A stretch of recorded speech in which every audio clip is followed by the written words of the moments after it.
Flu season has arrived.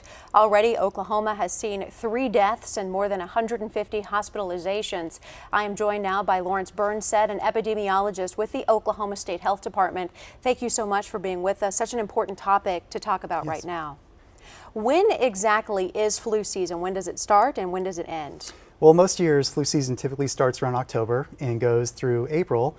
But our most intense period of time is usually around this period right here, which is around January going into February. This is when we have the most active levels of influenza circulating in our state. One of the biggest questions I often see is, how do I know I have the flu? I'm not just getting sick because of the weather, the cold.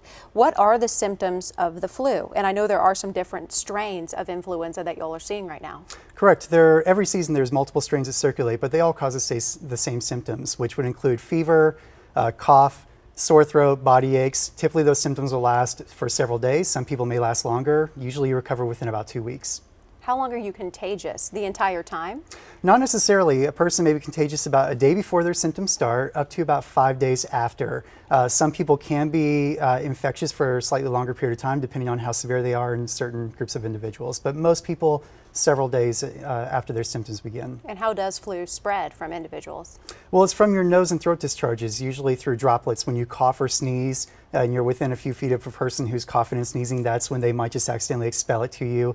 Or if you drop those germs onto surfaces and you pick them up and accidentally touch your eyes, nose, or mouth, that's how you might be exposed. It happens more often than you would think. I mean, this thing spreads like wildfire. It really can. Wanted to ask you about this too, because this seems like such a hot button issue, especially amongst parents. The nasal spray versus the vaccine. What is your stance on this? We know the nasal spray, or at least we've reported that it's not as effective as the vaccine, but it is easier to get your kiddos to take the nasal spray than it is a vaccine. You are right, but this year specifically, the nasal spray is not recommended. It's actually not as readily available based on some of the evidence that came out in the last several years where it did seem to be less effective, so that's under further investigation. So what we do recommend right now is to get the flu shot. There are several varieties that are out there and available. Best advice is to talk to your physician or contact your local health department, because depending on your age, maybe certain underlying medical conditions, there may be a certain type of shot that's recommended, but the flu vaccine, the actual shot, is what is recommended this year. Are there different shots based on different strains? Yes, well, not necessarily. All of them are going to include the primary strains that are circulating. Most of the flu vaccines out there, the different types of vaccine, will have at least 3 strains.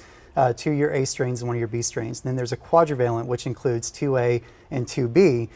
So whatever is available, certainly through your health department or your doctor, is what's certainly going to be recommended. Okay, I don't even know what I got now that I'm thinking about it. Whatever they gave us during our little clinic here at the station is what I got. Anyway, I feel okay, so I guess it worked.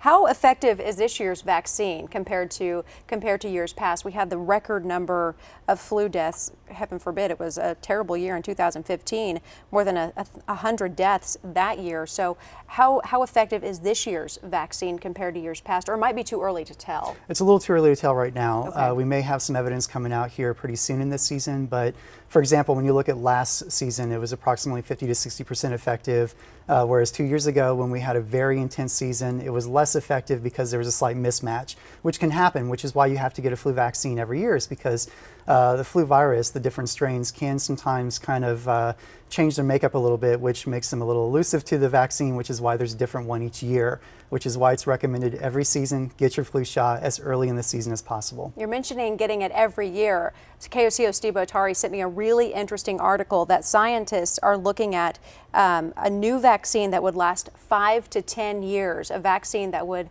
decimate the flu for 5 to 10 years within your body. What do you think about that? Well, certainly that could be very hopeful, but that's still under investigation. What we have out there currently is one that's recommended to receive each season as early as possible. And when we're talking about the flu shot, certainly an important point here is that if you haven't received it yet this season, there's still time, because we know we have several months left in the season. We definitely recommend, if you just haven't had the time to get it now, there's still going to be protective. So go ahead and contact your physician, go to your local pharmacy, contact your local health department, get your flu shot, because it's going to still provide you some level of protection this season.